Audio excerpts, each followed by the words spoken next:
Okay, got that. There we go. All right. So, like I say, I'm going to be taking you through these notes on the War of 1812, which begins in 1812 and ends in 1814 or 1815, depending on which view you take. We're going to look at the big picture, and we're going to start. I've got some different video clips. There's this one interesting video, and because of time being a little bit short, I'm going to show part of it. The rest of it will be for you to watch at home. I want to say it's about 20, 25, maybe 30 minutes total that you want to look at that before we continue on. And this is an interesting video. I really like this one. I found it. It has to do with history, and it's from a Canadian perspective. So, the bad guys are us. The United States of America. Yeah, in fact, there's this one guy named Joseph Wilcox, and the Canadians look at him as like, you lousy traitor. And we look at him like, oh, he's a sensible guy. He's on our side. All right? So we're going to look at this. The War of 1812. Well, let's start before 1812. In fact, let's go up to my little convenient chart here of presidents. Who's the first president of the United States under the Constitution? George Washington. Was the United States of America, write this down, a very strong, powerful country? No. In fact, that was part of the reason why you guys did what you did at the Constitutional Convention. We're going to force, well, voluntarily, all 13 states, eventually even Rhode Island, will come together to try and be a strong country that maybe can carry on in the world and be safe and not afraid of enemies. Great. But here's something. In fact, write this down. You ready? George Washington said, after 8 years of being president, you can write this down. George Washington said, hey, let me give you some advice. And coming from George Washington, usually it's pretty good advice. He said, one, I don't think anybody should be president for longer than like 2 terms. Okay? And in fact, everybody was president for no longer than 2. Oh, wait, never mind, 32. When we get to Franklin D. Roosevelt, he's like, hey, we got a difficult situation here in the world. If you want to elect me for a 3rd term, I'm good for it. 4th term, we're fighting in World War II, I'm good for it. And then they changed the Constitution to make it so that, no more than 2 terms or 10 years, whatever. It's kind of weird. And so we haven't had anybody elected as president for more than 2 terms. In fact, I'm kind of curious. Look at this. Take a look here in the back here, just FYI. Who on this presidential chart here is alive but can no longer serve as president because he has already served 2 terms? Joe Biden? He's only in the beginning of his 1st term. Donald Trump? He's only served 1, which is why if he wanted to, he could run again in 2024. There's some speculation that he may or may not do that. We'll see. Can Barack Obama run again? He served 8 years. What about George W. Bush?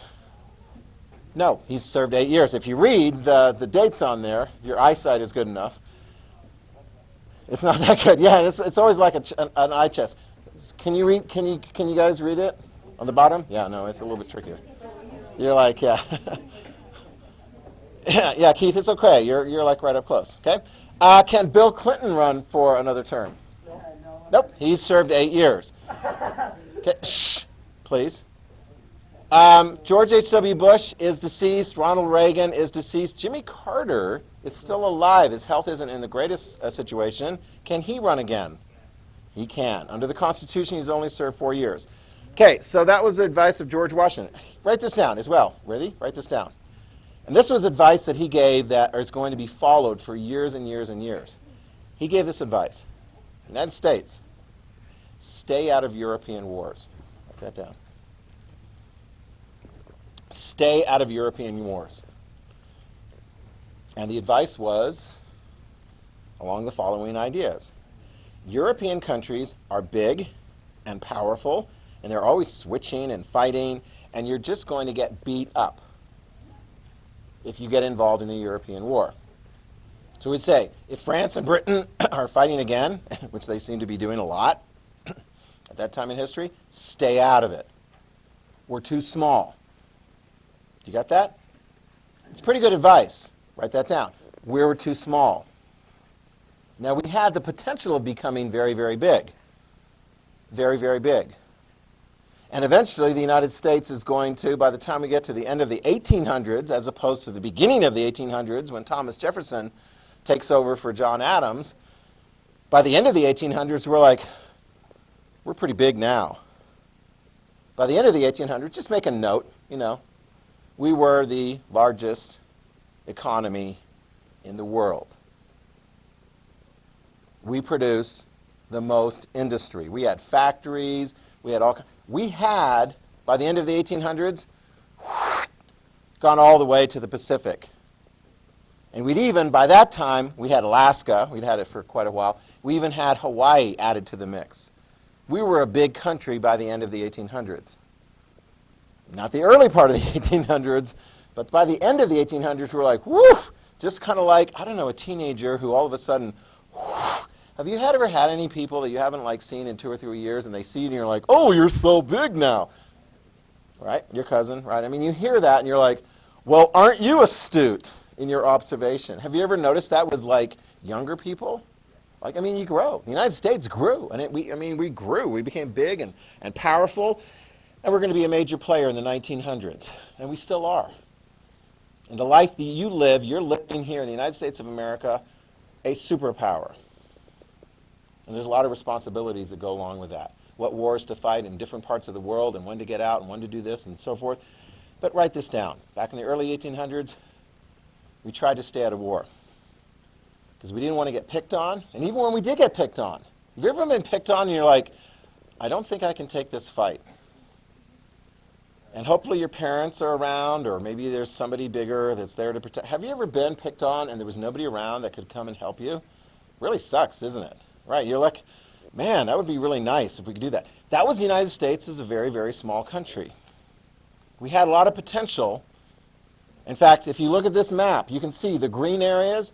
That was all our territory. But write this down. There were a lot of other people living in that territory, namely Native Americans. And even though we said that's our territory, the Native Americans are like, I didn't sign on to that. In fact, if you look over to the left of the map, if you go to the left of the map almost all the way, yes? Yes. Okay? If you go further, Thomas Jefferson, I think we wrote this down before, if not, write it down. In 1803, he, on behalf of the United States, bought a huge amount of territory from France. Raise your hand if you can tell me. Why did Napoleon sell a huge, vast territory in North America to the United States? For some reason, he didn't have a lot of dough. Why? What was he spending a lot of money on? Very good. Write that down. In fact, as you go from the end of the 1700s into the 1800s, France and Britain, write it down, are at war with each other. Oh my gosh. We've actually talked about this before. They were at war in the French and Indian War. We were on the British side. They were at war in the American Revolution War. We were on the French side. And they go to war again. Before Napoleon, during Napoleon, all the way up until Napoleon is done. Do you remember, what was the year that Napoleon attacked Russia? His last big effort that was a disaster. It's actually going to be very important, because when we get into the details of the War of 1812, what's going on over in Europe matters a big deal. Do you remember what happened when Napoleon attacked Russia? Did he win? Was it warm? Did all the Russian people greet him warmly and go, hey, thank you, conqueror? No, it ultimately got very cold when he captured Moscow and looked around and he's like, wow, we don't have enough supplies. And he lost. Write that down. That was in 1812. And when he started losing and retreating, he was ultimately captured, then he escaped, and he got captured again. When was he finally done for and stuck on that island way in the South Atlantic? 1814. No? No. 1815? Yeah. 1815. Okay? He was beaten. He was stuck in an island. He escaped. I know you know your Waterloo. When was the Battle of Waterloo? I know I have to look at my notes. But here's the deal. Britain, France, big fight. Ultimately, who wins? Britain or France? Britain. Britain, okay? But they're not the only ones who won. No, I know. But for the purposes of the United States, it's very important to keep an eye on Britain and France, Britain and France. Who should the United States side with? France is like, side with us. Britain's like, side with us. The United States, following Washington's advice, write it down, is pretty much like, can we like stay out of this? Can we stay out of the fight? Although eventually, write this down, in the War of 1812, we are going to declare war. On who? Britain or France? Britain. We're going to declare war on Britain. It doesn't happen during the presidency of Thomas Jefferson. It does happen during the presidency of James Madison. Okay? Have we heard of Madison before? Yeah, what did Madison do? He wrote a lot of the Federalist Papers, including number 10, which was very important. Was he very instrumental in like the creation of the Constitution? Yeah, sometimes referred to as the father of the Constitution. So it's very interesting. Among our very first presidents here, we have critical roles played by Washington, Adams, Jefferson, Madison in the shaping of what became our country. Washington, president, general, presider of the Constitution. Adams, promoter of independence, as is Jefferson, and diplomats, both of them. Madison helped to write the Constitution, and let's give props to Hamilton for helping to get that thing through as well. During the time of James Madison, we will go to war, and I want to point out to the map, I'm going to be pointing out a number of different places here. You ready? When the war gets started, the War of 1812, between the United States and Britain, write that down. It's basically between the United States and Britain, but there are going to be some folks that are going to be on the British side. You ready? Here's one group, mostly Native Americans. You ready? Write that down. For the same reason that many Native Americans were against the United States during the American Revolution, Native Americans are like, man, the United States of America, they don't really honor us very well. They're kind of trying to take away our land. We're not really thrilled with the British, but they're better than those folks in the United States of America. You understand that? So there'll be some key groups that we'll look at in the War of 1812, Native Americans. You ready? Here's the next group that's going to be fighting on behalf of the British. Canadians. Canadians. Well, who are Canadians? That's a good question because there's a number of people who are Canadians. Among the Canadians that are most supportive of the British cause are English-speaking Canadians. All right, fine. English-speaking Canadians. They support Britain. In fact, they're going to be doing, write this down, they're going to be doing a lot of the fighting. The British-speaking Canadians. But there's another group of speakers, bless you, and they're not so much, and in fact, we'll point this out. In this area, which is higher in altitude, although lower on the map, it's called Upper Canada. I don't know if you guys are familiar. It's like Toronto, Ontario, not too far from Detroit. If you go further downstream or up the map to Lower Canada, places like Montreal and Quebec, you have some of the original European settlers. Where did they come from? France, exactly. Write that down. There's a lot of French Canadians. Very important. Write that down. French Canadians in what is referred to as Lower Canada. And this is an interesting one. Write this down. We think in the United States, we can get those guys to support us. Because were they that excited about Britain beating France in the French and Indian War, in the 7 Years' War? No. We think, hey, you don't like the British? Maybe you'll be on our side. Will they? Not entirely. Or at least not enough. Or depending on who you talk to, not at all. Crazy Americans trying to come push people around and so forth. You get a bit of that when you watch the Canadian television version of history. Because we're not the good guys. The Canadians are. Okay? And as you tell the story, you're going to see, it's like, who likes to tell the story of the War of 1812? Americans? When we get through these notes, you're going to look and go, I don't think Americans really want to tell this story very much. There's not too many high points. I mean, there's not too many like Battle of Yorktown and you know, victory, crossing the Delaware. And there's a lot of like embarrassing stuff. Okay? All right?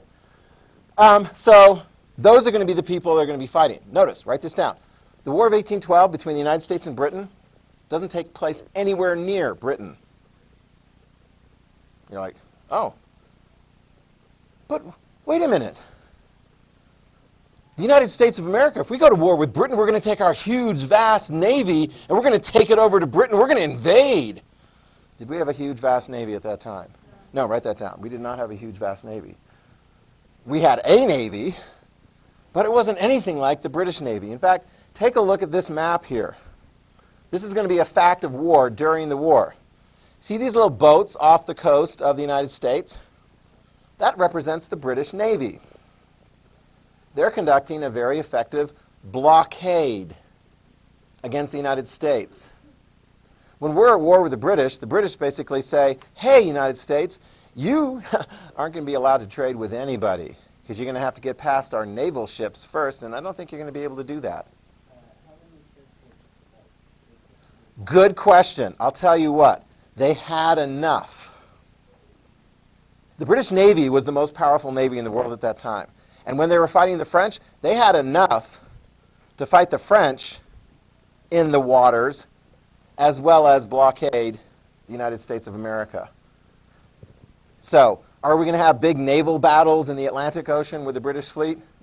Not so much. There will be one naval battle we'll talk about in Lake Erie, where the United States had 9 boats that beat whatever number of British boats in that particular battle. And that'll be cool. So that's a lake battle. So, I mean, woohoo, we got one with victory, naval victory there. Okay, next thing you want to write down. Most of the fighting that takes place in the War of 1812 is going to be up in Canada, in the region around Canada. So when we get to all those different battles that you see there, most of it's going to be taking place right in and around here, north of what would be today Ohio, Pennsylvania, and New York. Okay, you got that? There will be some other fighting taking place around Washington, D.C. We'll get into that one, and near Baltimore. In fact, there's going to be one particular battle where the British Navy is going to be like, hey, if we can take that American fort, boom, boom, if we hit it enough times, they'll surrender. We're going to send over bombs and rockets with red glare, and the bombs are bursting in air, and then we don't surrender. We don't pull down the flag and hand it over to the British so they can put their flag up there. How inspirational. We should write a national anthem based on those events. And in fact, the national anthem does come from the events that took place, the Battle of Fort Mchenry. So we're going to be getting into that. And then way down here, take a look at this. New Orleans, the last battle of the war, which takes place after the war is over, it actually takes place in Louisiana. So it's kind of weird. We got several different places, but again, most of the fighting is up in Canada. Okay? What's that? The final one is going to be in New Orleans. So we're going to play these all out. And the nice thing is, if you've got the thing, and I can see that on everyone's here, this is going to be great because they're going to be going ding, ding, ding, ding, ding, ding, ding, all the way through. You ready? And we'll go through a little bit of the video for the initial battle at Detroit, and then I'm going to leave for you guys to watch at home the rest of that particular Canadian history situation. All right? Now, here's what you need to know at the beginning. The president was James Madison. A leading member of the United States Senate was a guy called Henry Clay. He was one of the senators, the 2 senators from the state of Kentucky. You guys know where Kentucky is? Just west of Virginia. Virginia claimed it and said, hey, that should be part of ours. But the United States government was like, no, Virginia, you're as big as you're going to be. That new territory, as soon as there's enough people that move in there, we're going to turn it into a state. So Kentucky was one of the first of the new states. Anyway, so Henry Clay is in there, and they've got a problem, okay? Because Britain is not being very nice. Britain is impressing United States sailors. Is that a bad thing? Let me just ask you this. When you hear the word impressed, and you say, and I use it in the sentence like, Robert was impressed. Raise your hand if you're like, that sounds like a good thing. Robert, what would you be impressed by? If I use it in this sentence, Robert was impressed by the British Navy. Could you explain, Robert, what impressed you about the British Navy? It was really big, and it had lots of ships and lots of guns and lots of sails. But that's not the word that I'm looking for, at least not the definition. Write this down. The definition of impressed in this context means Robert was sitting there on an American ship as a U.S. sailor. Okay? Maybe he was on, probably like on some merchant ship, delivering goods, trading somewhere. And the British Navy came up and took hold of Robert and said, guess what, Robert? You're in the British Navy now. And you don't have a choice. Do you understand that? Write that down. This is what the British were doing. They didn't have enough men for their own navy. Maybe there were maybe Robert was English, but I mean, heck, if you look at the United States of America, you got all kinds of people that come from different places. And so Robert is like on this U.S. ship, and Britain comes along and doesn't even ask him. They basically tell him he's now a U.S. citizen, or at least he claims to be, and now he's forced to be in the British Navy. You got that? Would you be upset about that if you were Robert? Would you be upset about that if you were the United States? And make sure you write this down. United States was neutral in the fight between France and Britain. We were listening to Washington's advice, and we were staying out of those wars. We're like, we're not going to help Napoleon, and we're not going to help Britain. We're just going to try and keep our heads low. I don't know, do our thing. But the British needed more men in their navy. And so they were abusing.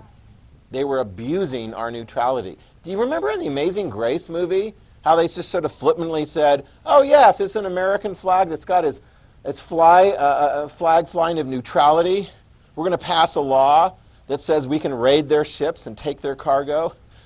And everyone was like, yay, that's good, because that's bad for slavery, and slavery is bad. Hello, American neutrality rights are being violated. What makes them think they can do that? They're a big country. We're a little country. And what? Are we going to try and stop them? Well, James Madison didn't like it. Henry Clay didn't like it. A bunch of other guys didn't like it. And if we don't like it, you know what we're going to do? Booyah! Write it down. June 18th, 1812. Congress declares war. Now let me just give you a little fact. You guys are going to be aware of this again next year when you're studying the Constitution. The president doesn't declare war. The president can go to Congress and say, hey, Congress, could you declare war on this country? On December 7th, 1941, raise your hand if you know what happened on December 7th, 1941. Seriously, somebody? So there were these Japanese planes, right? Okay. And so You're giving me the long story. Give me the short story. they bombed a harbor in Hawaii. Was that our territory? Yes. Thank you. Japan bombed us. They declared war. They instituted an act of war. In fact, they acted in war before they declared war. We were seething. Our president, number 32, Franklin D. Roosevelt, went to Congress the next day and he said, yesterday, December 7th, a day that will live in infamy, the United States was bombed by the imperial forces of Japan. And you know what he also asked in that speech? He said to the members of the House of Representatives and the members of the Senate, I would like you to formally declare war on Japan. Write that down. It's only for Congress to declare war.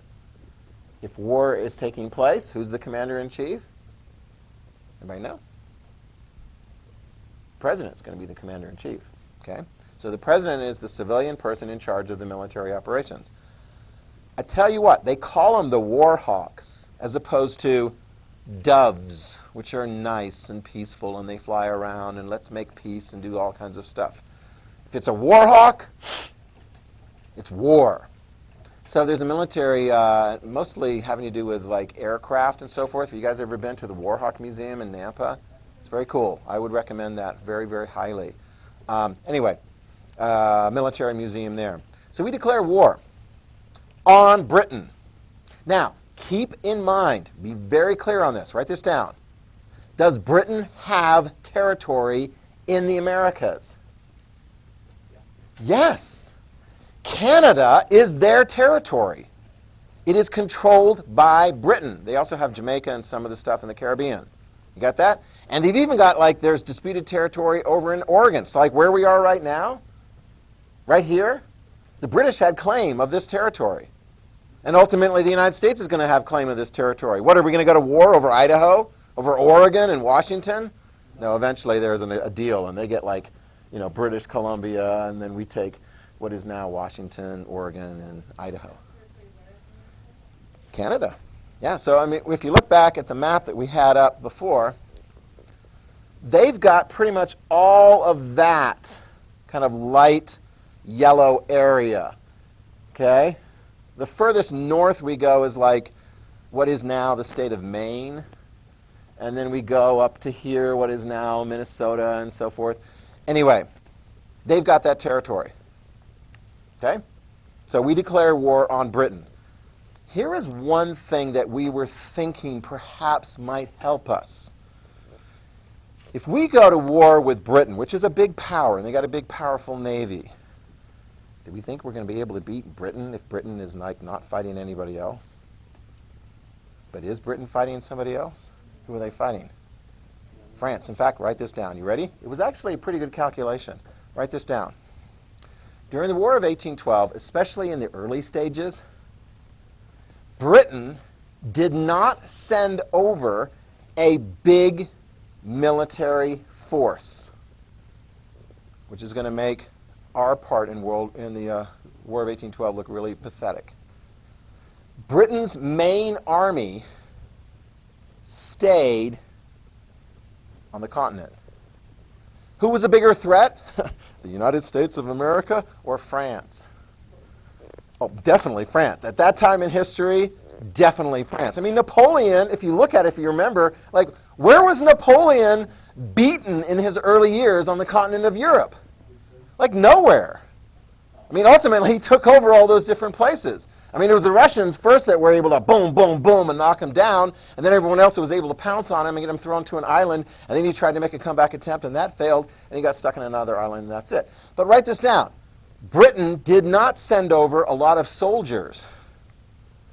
Reese, who did the British rely on to defend their territory in Canada?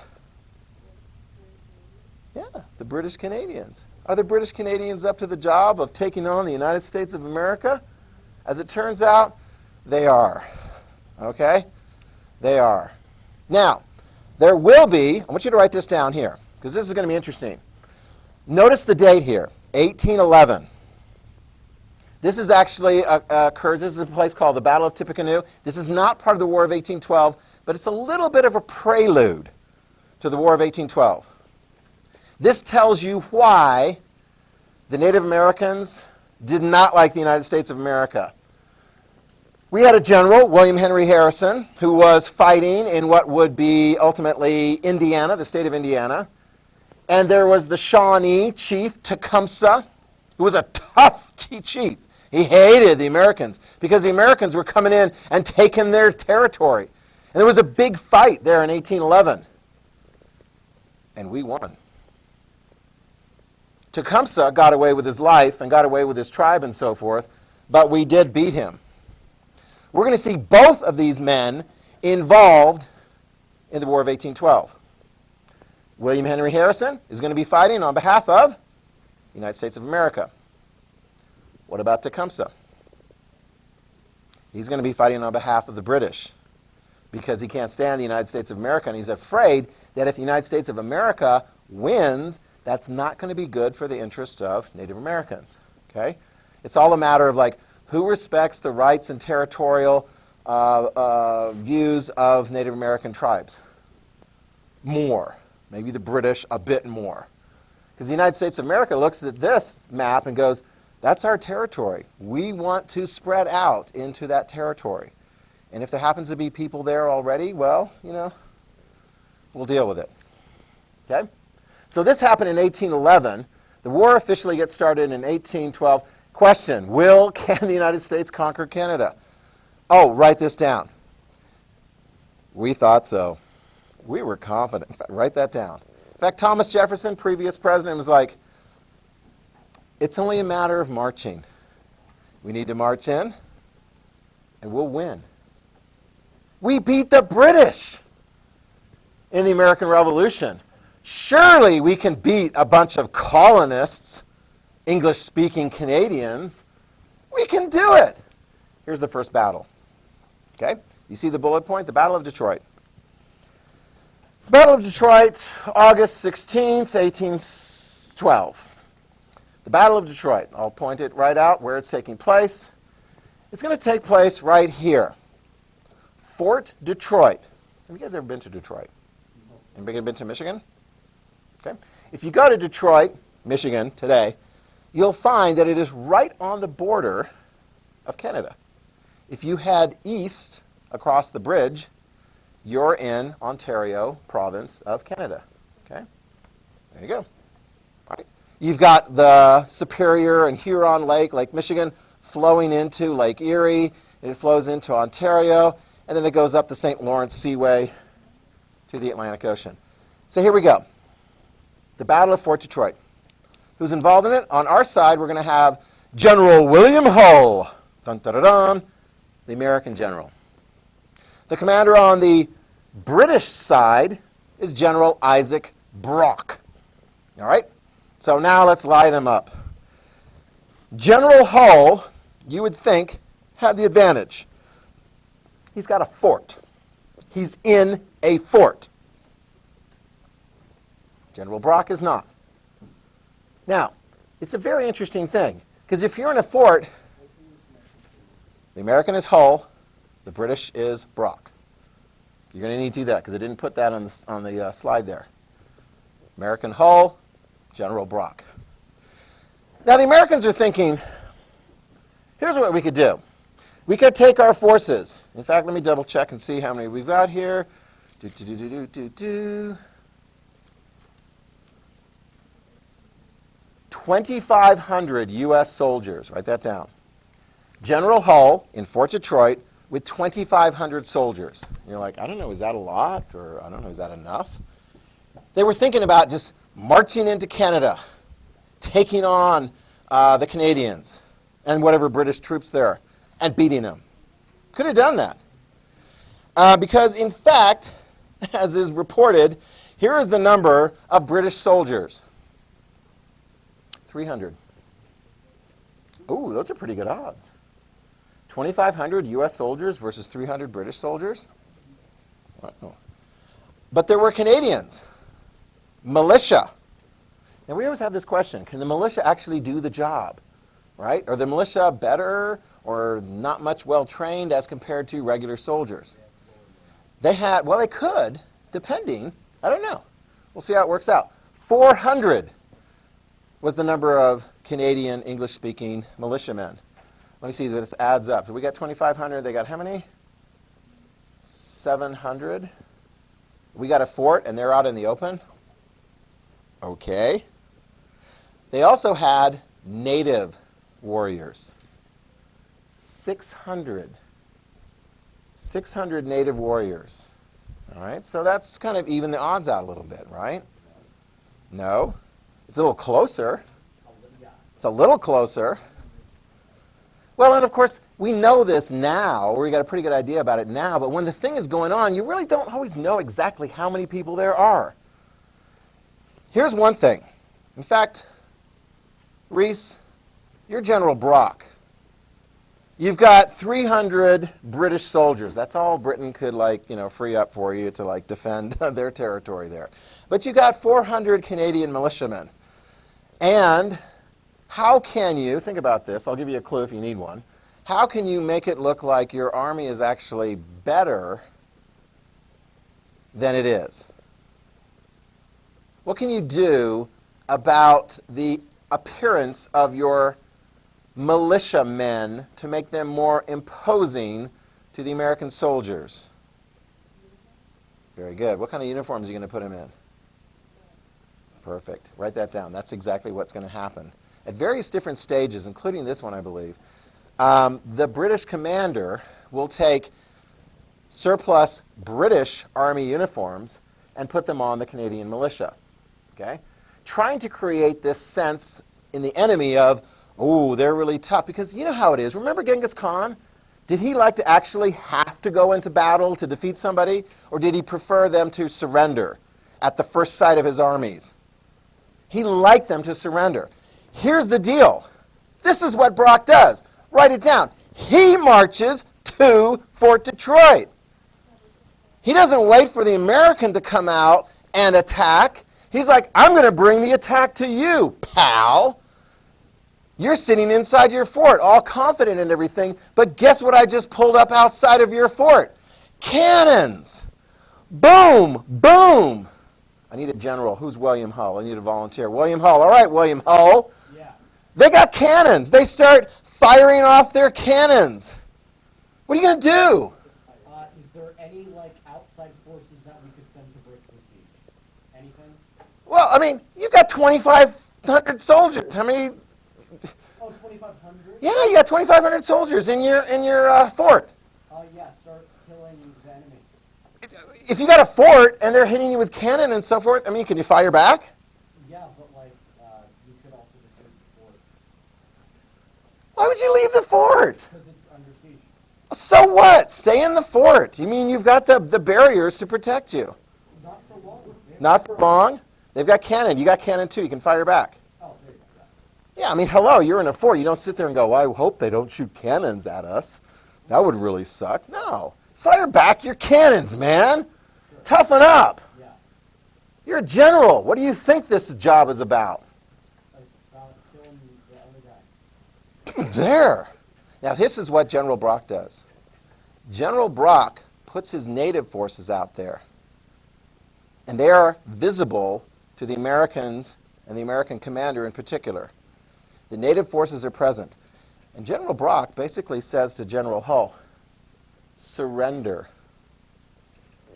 Hello, surrender. Or, get this, you write this down, or I just don't know what those natives might do to you. If we beat you, I just can't be held responsible for what those natives might do to you.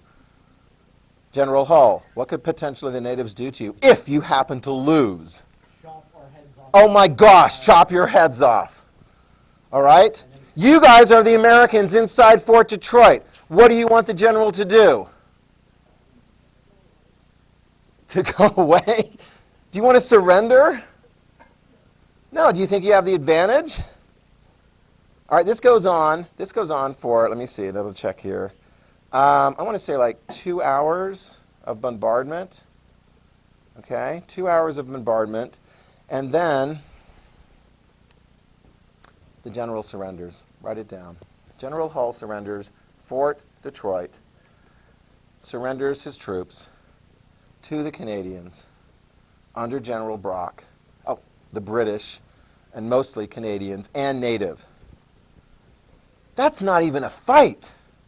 Oh my gosh, if this war continues on in this way, this is not going to bode very well for the Americans. This was embarrassing. Write that down. James Madison, when he heard about it, he was like, oh my gosh, General Hull, you suck. How could you possibly quit? The battle hadn't even gotten started. You were in the superior position. You just got nervous. Well done, General Brock, for the British. You got them scared. And when they're scared, they can't fight. And when they can't fight, they want to surrender. And when they surrender, then you're in a better position. Let's bring on the next battle. We've got another American general in here. This is going to be the Battle of Queenston Heights. This battle is going to take place in Upper Canada, not too far from Fort Detroit. This is going to be the second battle that we're going to be talking about. There's a number of battles. This is going to be the Battle of Queenston Heights. Okay? And let's see if we can do any better. General Winfield Scott, and I think I got a fairly young one here because he's going to be a general later on in the Americans' war with Mexico in the 1830s, 40s. General Winfield Scott, and there he is. He's going up against General Brock again for the British with the Canadian forces. And this is going to be a battle at Queenston Heights, okay? October 13th, 1812. All right, here we go. Our second army, because the first one, sorry, General Hull, you blew it. I need a new general. All right, you're General Scott. Okay, you've got an army. Let me see, how many we got here? 1,200. Okay, 1,200. You're going to cross over into their territory. Okay, and you're going to do pretty well at first. In the initial stages of the battle, 80 Mohawk will defend against your 1,200. Do you think you can take 80 Mohawk warriors fighting on behalf of the British and the Canadians? You think so? Write that down. Initially, the United States does well in the Battle of Queenston Heights. All right? But that's good. But then guess who shows up in the battle? More British and Canadian forces. And to listen to the Canadian historians tell the story of what happened next, it's sad for the Americans. Write it down. We lose again. Yeah, we lose again. Yeah, it's like, darn. I mean, it's like, what does he, like, do? Is he just like a really good, he's a really good commander, okay? He's good at strategizing and moving his troops in the right place and doing all he can with the various different resources. They're doing pretty well here. I think we came into this war pretty overconfident. And it's not working out so well for us so far. Well done, General Brock. Okay, let's get another, oh, here we go. Finally, let's get a win for us, all right? This is the Battle of Lake Erie. I don't have his name in there. You can write it down. Captain Oliver Perry. He's one of our early naval heroes. Woohoo! We didn't have a big navy on the Atlantic Ocean, but by gosh, we had 9 ships on Lake Erie, and we used them well. And we gained control of Lake Erie, fighting against British Canadian ships and so forth there, and we won that battle. It's a naval battle. Check that out. That's going to be September of 1813. And when we get control of Lake Erie, take a look at the map here. Lake Erie is that very important long lake that if we got control over it, then we can move forces into Upper Canada. Let's point this out very, very clear for you. So here's the deal. The Canadians have Fort Detroit, and they have this area right here, the British and the Canadians. But if we control Lake Erie, potentially we can move a force across Lake Erie and outflank the British Canadian forces, the native forces. Do you understand that? Does that make sense? It gives us an advantage. If you can trap your enemy because you control this lake, very good. Okay? Do you need someone? No, I'm just trying to figure out where to put door in when I get to that this summer. Oh! You going to take out the window? No. Okay, well, let's talk. But yeah, this, Come back around. yeah, the corner. Back corner. Okay, because I've had a number of conversations, but you're the one to talk to. Well, because you said that, yeah, I've had like, hey, everybody, I've had like 10 conversations, but you know, when you have 10 conversations, Yeah. and you have a bunch of other stuff going on, Yeah. it comes down to sending another email and Yeah. asking the same questions. Exactly. Writing it down. This is good. Because I've had a number of conversations, like sometimes it's there, but not over there. No. There. It's not going to be a window? I think we go next to it. Okay, that's fine. Yeah, just pick a door there. Okay, fine. Leave my window. Yeah. I'll take those down. Sorry, Mal, you got to go. Yeah. Yeah. And the Palestinian leader that looks just like me. He's got to go. He's got to go. He's got to go. Oh, I thank you very much. That's very kind. Yeah. I like that. That's good. Woohoo! Take the mask off. Show the upper, the hairy lip. There we go. Huh? Is that the current Kerman? He's the leader of the Palestinians, but not in the area that's been rocketing Israel. It's of the Palestinians over near Jerusalem and the West Bank. He's more chill, but he's, anyway. Not like bullet for Hamas. No. They're actually opponents of Hamas because they think Hamas is like way too like out there. Yes. Yes, go. Okay. So, anyway, so here's the deal. I'm going to put on my clicker. Okay. We've got we've got another battle taking place, and this is going to be the Battle of the Thames. All right? We're going to be sending in some troops, and we control Lake Erie. And the British commander at this particular, I forgot to tell you. Back it up. I forgot to leave out a very, Reese, you would not let me leave out this very critical detail of the Battle of Queenston. We already told you this, right? Who won? They did. All right, the British and the Canadians. You got that in your notes. But we did something in that battle. We do these things in battles. We do it because we can. Who writes the rules of war? The United States doesn't follow no rules of war. If we see that General Brock is a very talented leader for the other side, what are we going to do? Yeah, we sniped him. Yeah. I mean, they lost a critical part of their command structure. They lost a really good general, General Brock. We sniped him. And, to hear the Canadians tell their historical story and so forth, they're like, shame on you, Americans. Shame on you. Brock, the British general who was leading the British forces and the Canadian forces. We sniped him. I had to point that out because in the next big battle in this area, this is going to be like right in here. I like this map a little better. There's Lake Erie. And they don't have it marked clearly, but it's like right in here, the Battle of the Thames. The next Canadian general that's going to be in charge of those forces is Henry Proctor, okay? Henry Proctor, okay? And this is going to be the Battle of the Thames. And I'll give it to you pretty straight here. It's a naval battle, we win it. Okay, so now we've got control of Lake Erie. So if we got control of Lake Erie, that allows us to move ships across with soldiers, and we can bring our soldiers in behind their soldiers. Do you understand? And they don't want that. So General Proctor makes a very important decision. Actually, I need a General Proctor. Who wants to be General? You want to be General Proctor? Okay.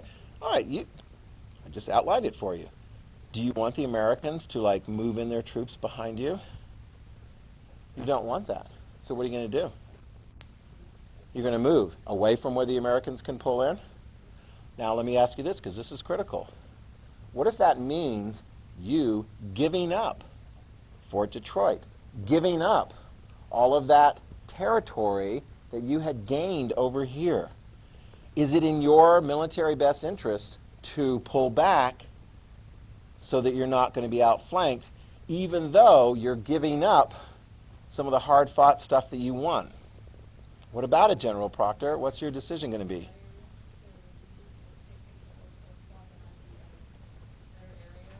Fair enough. Write that down.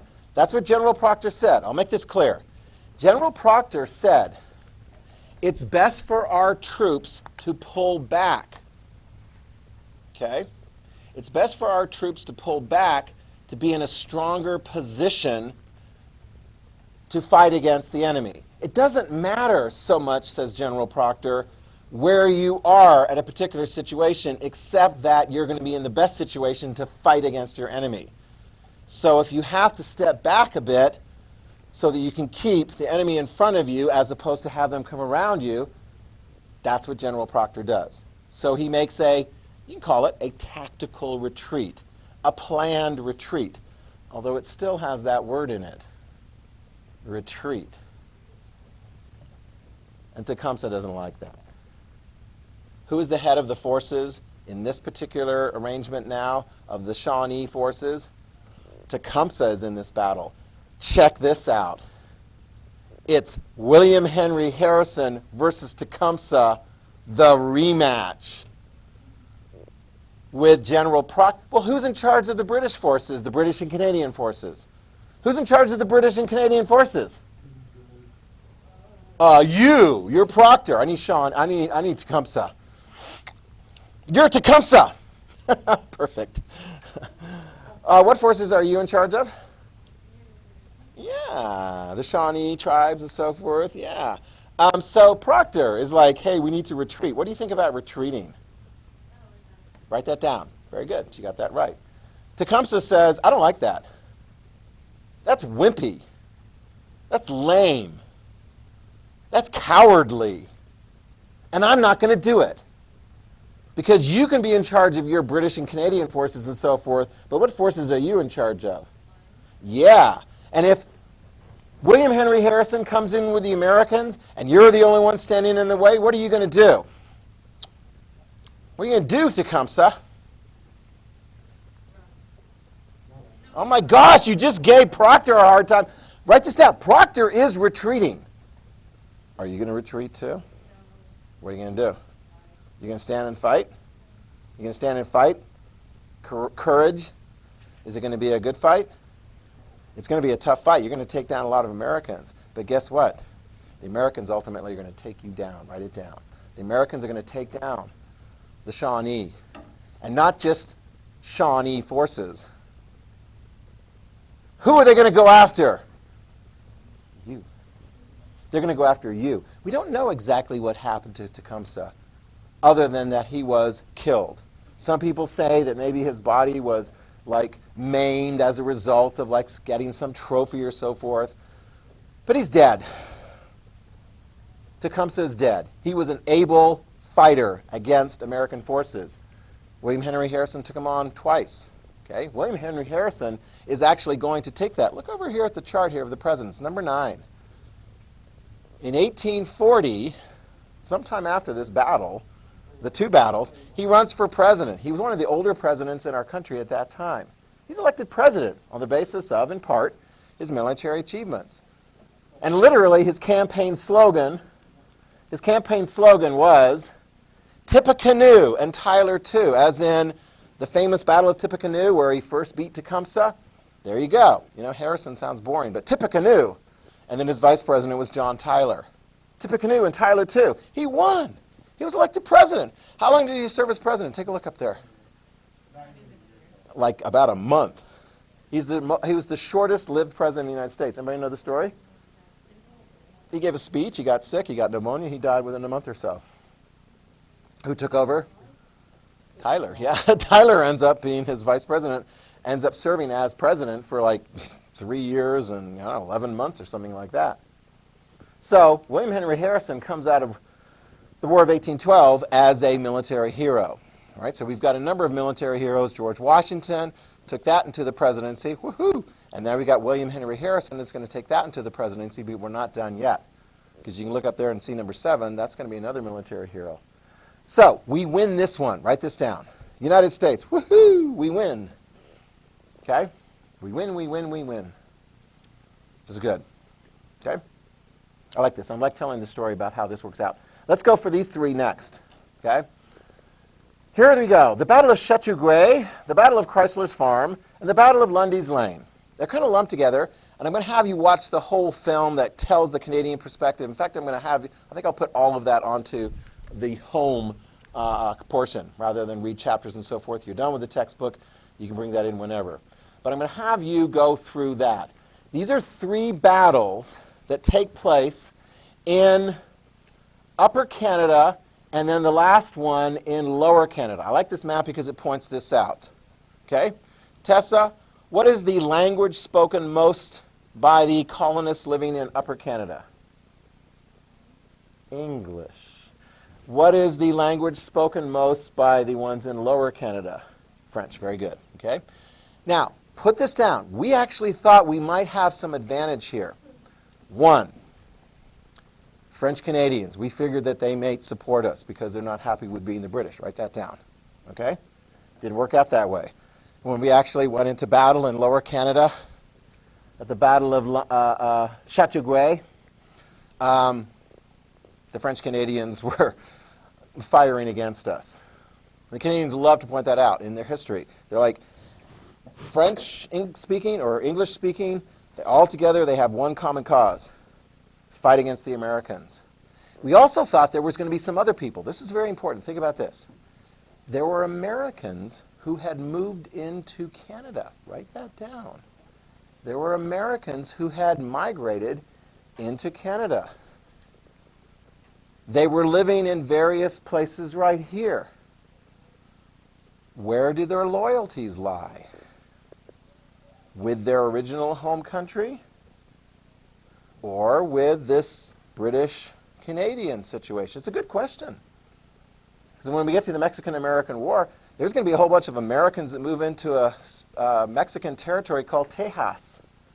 And eventually those guys are like, we don't want to be in Mexico anymore. We're going to set up our own country. We're going to call it Texas. That one's pretty clear. Those guys are not loyal to Mexico.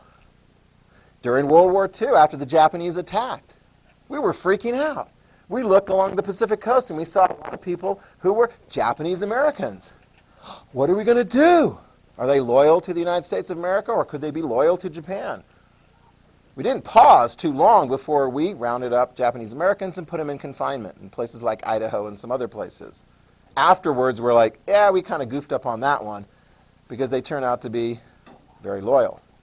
But write this down. Hang on a sec. Write this down. It turns out that even though there were a number of former Americans living in Canada, they didn't rise up in enough numbers to really turn the tide. There was one, Joseph Wilcox, traitor or hero.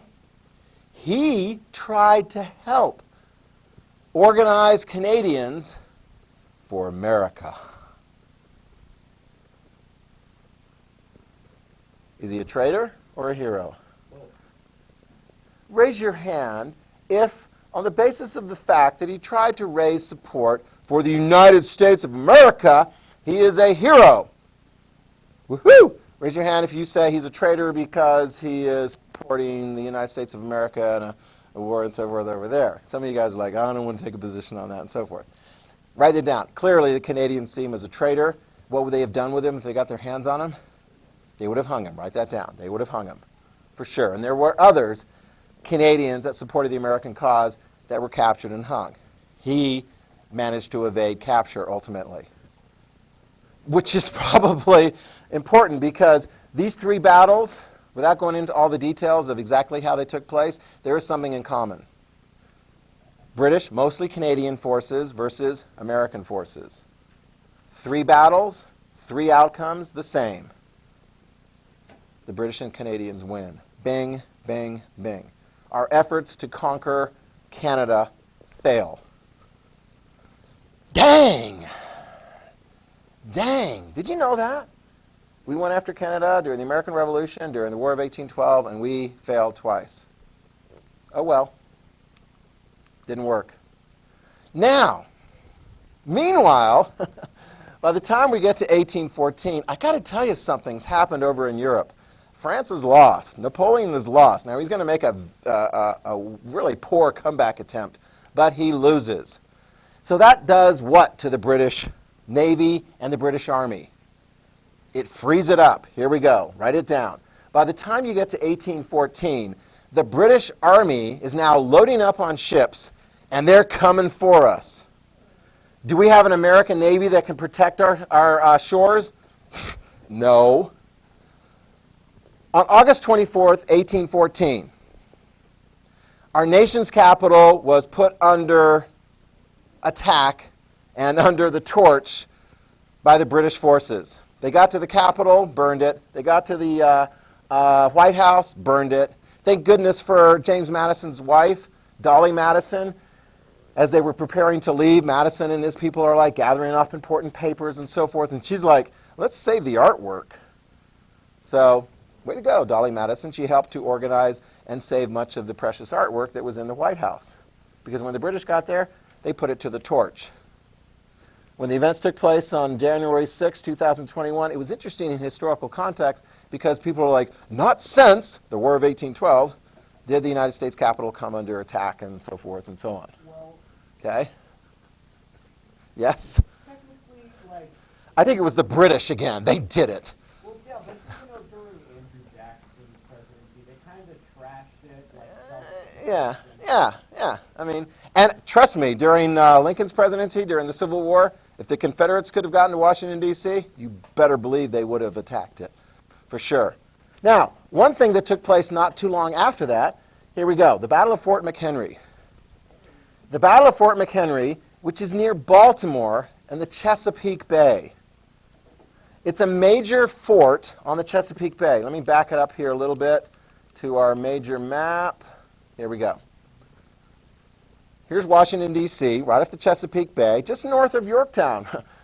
Oh, that we could have the French Navy bottle up so that the British Navy wouldn't go charging into the Chesapeake Bay.